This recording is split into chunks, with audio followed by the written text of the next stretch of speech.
Are you or someone you know looking to buy or sell a home?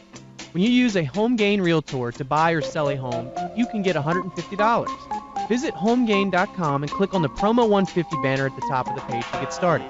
Compare HomeGain Realtors and choose your favorite. Complete your home purchase or sale transaction with a HomeGain Realtor, and HomeGain will pay you $150. Get started today by going to HomeGain.com.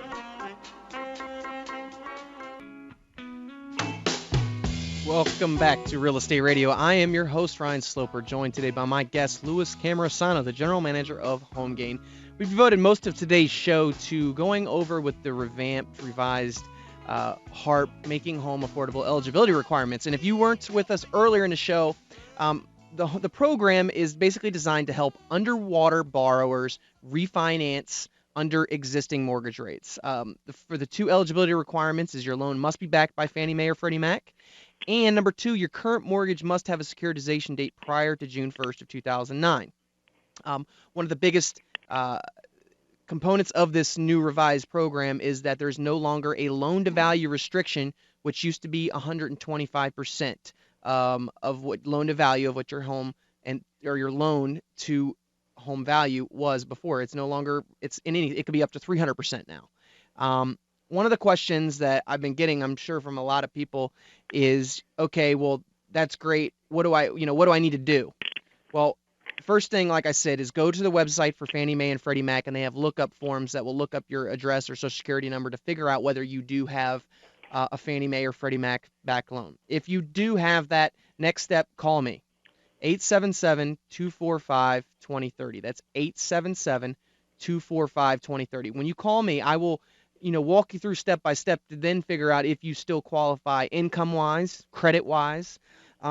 Louis, we had spoke earlier, one of the other issue I forgot to bring up, which is going to be a huge hang-up with this program, is that there is still a minimum credit score requirement. There's still an income requirement. So let's say that borrower had 720 credit scores when they took the loan out 5 years ago or 3 years ago. Well, what happens if their credit score is now 580, but they've still made all their payments on time to the mortgage company?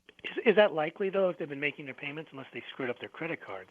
Yeah, and that happens a lot of the time. Remember when I was discussing last week, 30% of your score is proportion of balances to high credit limits. So if people took out a lot of credit cards and are living off of credit cards to kind of survive, which is definitely the case with a lot of people these days, then their credit score might be in the dumps. And if they don't qualify by conventional standards, then they still won't qualify for this. And you need pretty much a minimum of around a 640 credit score to get a decent rate, because the other thing that they don't tell you about this program is that there's loan level pricing adjustments, which means that this program is going to have certain rates tied to it that are a little bit different than your regular conventional mortgage. And then there's going to be more pricing adjustments according to credit score and according to what your debt to income ratios are. So you might think that you would get the best going rate, which might be like 4.125 or 4% on a conventional mortgage, but with a lower credit score you might end up with somewhere around 4.5 to 4.75%, which now isn't as good of a deal as you thought you were getting initially. So that's just one thing to watch out for. I know one other question is going to be, I'm unemployed and without any income, but I'm still current on my house. What can I do? Well, you're not going to be able, unfortunately, to qualify for this program because income verification is required for this program. And Louis, that's where it boggles my mind.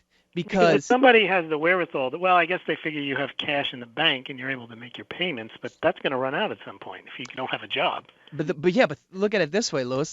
Okay, so they don't do it, and then a person runs out of cash and they end up going to foreclosure anyway. They're losing money. So one way or the other, this loan is either they have a better chance of him paying it back, saving a couple $100 a month, than them just waiting and not doing it, which is a lot of the time with all these programs, and I think it really just wears the homeowners out. If you're out there and you're in this situation, I can definitely sympathize with you, because I'm sure that it's months and months of headaches that you go through trying to get your one of the four-letter acronyms of HARP, one of these type of government programs through. I got two quick questions for you, Ryan. Sure. One is, do these new rules apply immediately for your callers? And the other one is, what type of fees will be involved, and will that kind of eat away at any of the savings you might have from the reduction in the interest rate? Yes, this program is available immediately as of today. As far as closing costs, the mortgage balances can be increased to cover closing costs. Typically, I would say that they're going to be near the same amount as what they would be on an average refinance, maybe anywhere from 2.5 to 3.5% of the loan amount would be a good gauge, just depending upon what your taxes and escrows would be. But that can be added onto your loan amount. I would say that that's not going to really change. It shouldn't change their savings that much. I mean, it might, 20, 30, $40, but overall, if they're able to take their interest rate from 6.5 down to like 4.5, there should be the savings should still be pretty substantial. So it's interesting because the Federal Housing Finance Agency gave an illustrative example. It says borrowers might reduce their payments by $26 a month, and the Obama administration is now touting savings up to $200 a month. So if it turns out that this is a $26 a month savings, that's probably not going to be enough. Yeah, I really don't know where they would come up with that number because I looked into this pretty in depth, and it says if let's say you had mortgage insurance because you didn't put 20% down when you bought the home, that if you refinance under this program, that your mortgage insurance will stay the same as what it already was. So that's not going to go up. The only thing that could change would be the interest rate. So that's just principal and interest. Everything else should remain the same. Your taxes, insurance, mortgage insurance, that should all stay the same. So I don't really understand where they're coming from unless they're stating that they're going to change the loan level pricing adjustments, which is what I would look at when I'm trying to price out an interest rate for a customer.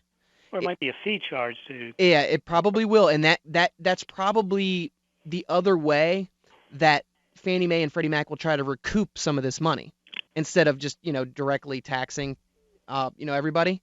It'll be through the subsidized interest rate. But by doing so, they'll be taking away the benefit to the people they're trying to give the benefit to. Yeah, I agree. I had done one of these about a year or so ago when it was still under the old guidelines, and I believe that I think he was about 6.25, and we got him down to about 4.75. He saved about $345 a month, so it was a pretty substantial savings to him. I will say that this is going to be case by case basis. I'm not going to sit here and say one guy's going to save $300, another guy's maybe only 50, because they got to call you. They've got to call me, because like I said, everything is still the same. The tight lending restrictions are still in place, meaning everything is very credit score sensitive. It's very loan to value sensitive, or credit qualifying ratio sensitive. So the best thing to do is, once you go to Fannie Mae or Freddie Mac's site and you do see that you're eligible, your loan is backed by one or the other, reach out to me at 877-245-2030. That's 877-245-2030, and I'll gladly walk you through the process, because that first step is great. You've met the first step, but that doesn't mean that you're ultimately going to qualify for this program. And to be honest, I believe that the administration is very very crafty in the way that they I would say it's almost like they have a professional marketer on staff to get everybody all really hyped up about these things. Right. You know what I mean? That they're crafted so everybody feels like that they're going to qualify for it, and then there's millions of phone calls that come in, and then you get the statistic where it's only helped like 700,000 people in 2 years. So, while I have the guidelines, I will still warn you that don't get too excited just yet.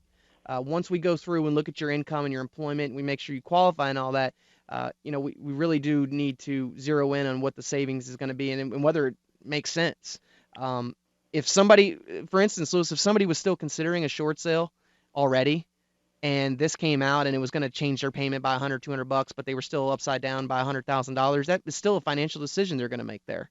So that's why it's really hard, without knowing all the underlying reasons why they want to do something, to make a determination on what's going to make sense for them.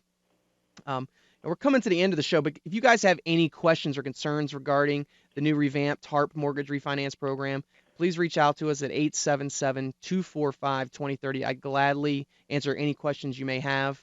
Lewis, thank you again for coming on. I really appreciate it, as always. If anybody would like to reach out, if you're looking for a real estate agent, the best place to do that is start your search at homegain.com. Lewis, where can they go to do that? Homegain.com. They can compare realtors anonymously. They can get a free instant home valuation, and they can search for homes and get home improvement tips. So homegain.com, place to go. Perfect. And you can, always follow their blog as well at blog.homegain.com. Guys, I want to thank you guys for listening in again this week. We'll be back again next week from 2 to 3 p.m. right here on 1580 a.m., The Big Talker. If you guys, like I said, have any questions, concerns, or real estate needs, the best number to reach out to me is 877-245-2030, 877-245-2030, or via the web at realestateradio.dcmetro.com. That's realestateradio.dcmetro.com. Thank you guys for tuning in to Real Estate Radio. I hope you all have a great week. Be back again next week. Thank you for listening to Real Estate Radio.